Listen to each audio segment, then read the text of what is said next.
In our last video, we talked about the breath of life and how the world has hidden it. And this subject is one of those that the more you look into it, the more mind blown you're going to be. And a lot of the things that blow me away are things that you guys bring to my attention. And I came across a researcher who reached out to us and has been making a website that deals with all of this stuff. I will show you. It's right here. It's called ChristianObserver.net, and the lady who has put this together, her name is Yvonne. She has done a great job talking about things that most of you are interested in, and we cannot talk about it on here without getting deleted. So I recommend you check that out if you want to learn a little bit more. But the things that I have been looking into and footage I have been seeing reveals that we're onto something. And it's that hidden wisdom that the word talks about. It's the Father's wisdom, and the world is hiding it and making people who find it seem like fools. And the foolish wisdom likes to put out articles like this, where it says, not bot, not beast. Scientists create, and they use the word create falsely, first ever living programmable organisms. This is an older article from January of 2020. And this is the sort of thing that people believe. They think that scientists can create living robots. They can't. You can read the article yourself. All they do is take stem cells, which they still don't understand, and they alter them by cutting away at them, doing different things, modifying them. They are changing these cells. They aren't creating anything that's alive whatsoever. So I just wanted to point that out because many people are saying, well, what about these scientists that are working on creating life? They're not creating life whatsoever. And the footage that I've come across is something I wanted to replicate myself under a microscope, but I found out it's really expensive. They use a special dye to dye these cells, and it's the product itself is hundreds of dollars. And if anyone has access to these, maybe in a lab somewhere at a college, and you can talk your professors into doing this, I recommend it because it reveals the breath of life like you wouldn't imagine. And I'm going to show you again to sort of refresh your memory what the animators are showing us the inside of a cell looks like. And imagine all of these little bits and pieces inside of the cell you're about to see while it's undergoing cell division. And here it is. It looks like an animation, but this is not an animation. This is an actual kidney cell, and this footage is authentic. They use a special dye that I wanted to get my hands on and use. However, I would have to take out some sort of grant or loan to buy this stuff, quite expensive. But this stuff makes these cells literally expose what's going on.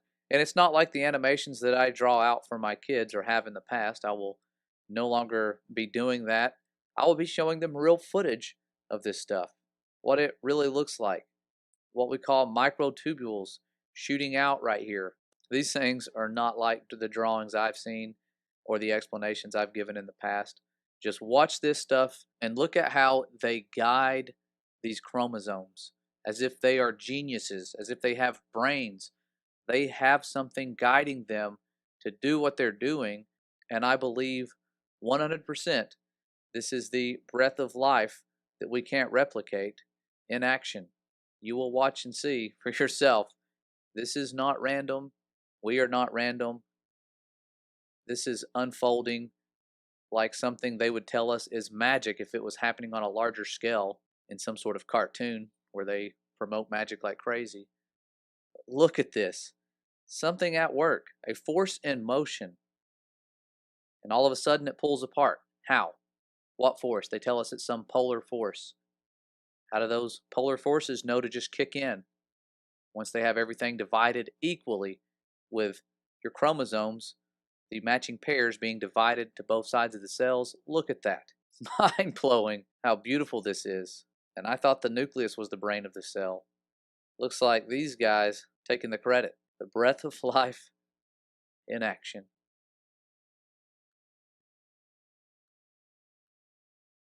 I mean, this stuff right here just gives you chills how awesome it is. Wow. I could watch this all day. This is something scientists cannot replicate.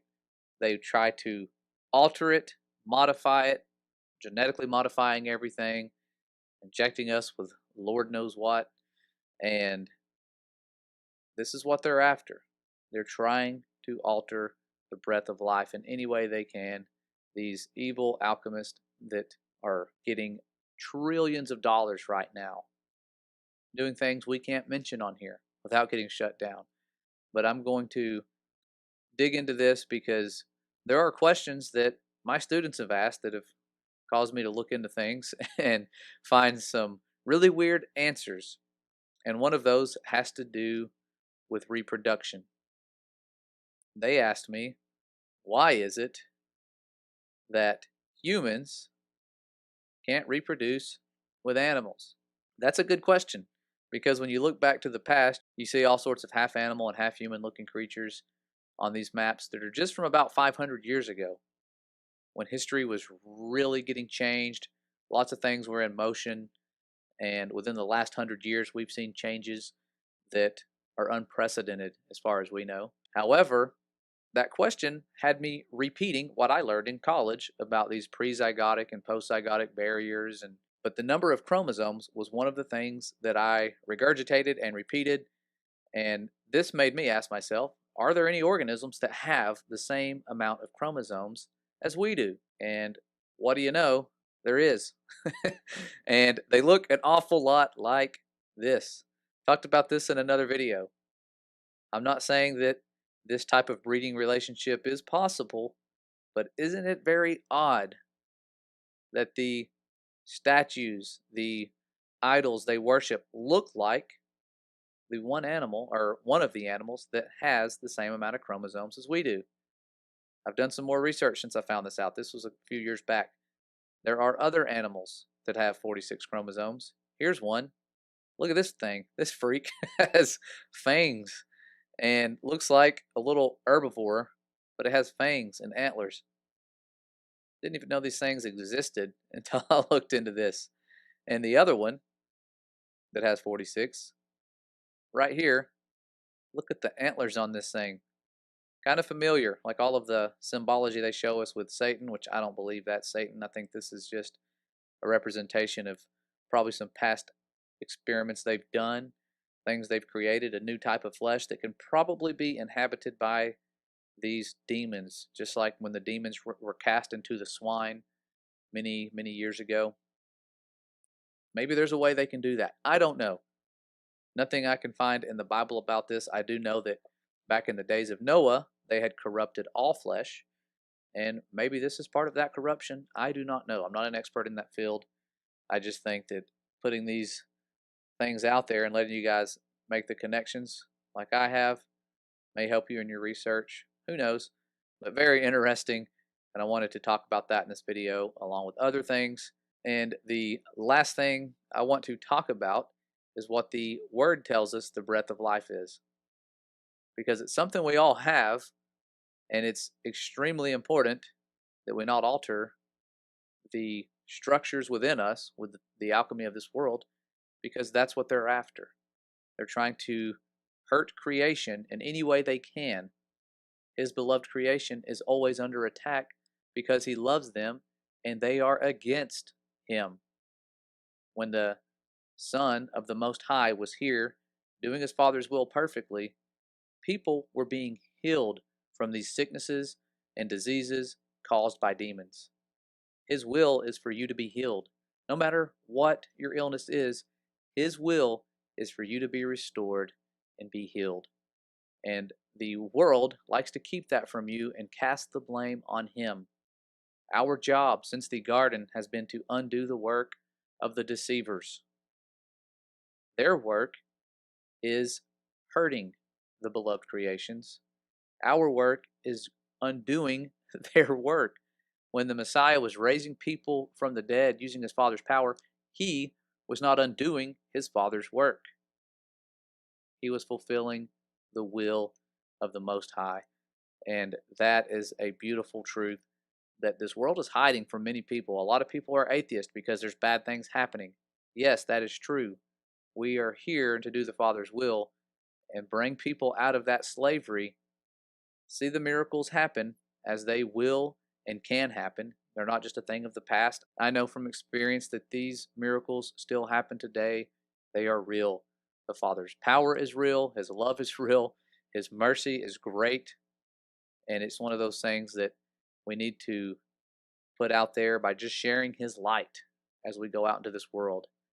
But I'm going to end by reading these verses here about the breath of life so that you'll know what I'm talking about. If you're watching this and you have no clue what that is, the Bible tells us when creation was happening, it says, "And the Lord God formed man of the dust of the ground and breathed into his nostrils the breath of life, and man became a living soul." And then in Job it says, "The Spirit of God hath made me, and the breath of the Almighty hath given me life." It's given all of us life. He breathed it that one time, and it is carried forward and cannot be replicated. We can make animations of cells, we can make animations of DNA that no one has seen, but only the Father knows what's going on inside of each of our cells. And He has shared this with us in His Word. It's the breath of life. We can pretend that the complexity of life itself doesn't exist and that Darwin and his little theories were correct, but we are irreducibly complex. That's a word some of you struggling with thoughts of evolution need to look up. Irreducible complexity. Even the smallest aspects of single celled life have that. The flagellum of a single celled organism is the equivalent of a motor. This thing has parts that none of them can be removed and it still function. So irreducible complexity is one of those things that will help strengthen your trust and faith in the Creator. We are complex machines and we are no accident. And that's why I'm doing this video and this little series of videos to expose that. The truth about creation is one way to do it, but the evolution and the lies of that is what the Father used to help guide me this direction. And I am thankful He did. Becoming a fool to this world is worth it. It's beautiful. It brings you closer to Him. And that's our desire for you all, that you experience that and get away from the emptiness of this world.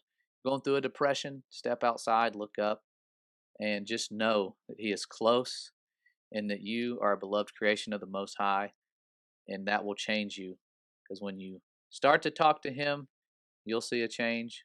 When you start to walk with Him, you'll start to change others. So I thank you guys for helping us share this stuff. You all are amazing people that we are humbled to be in fellowship with.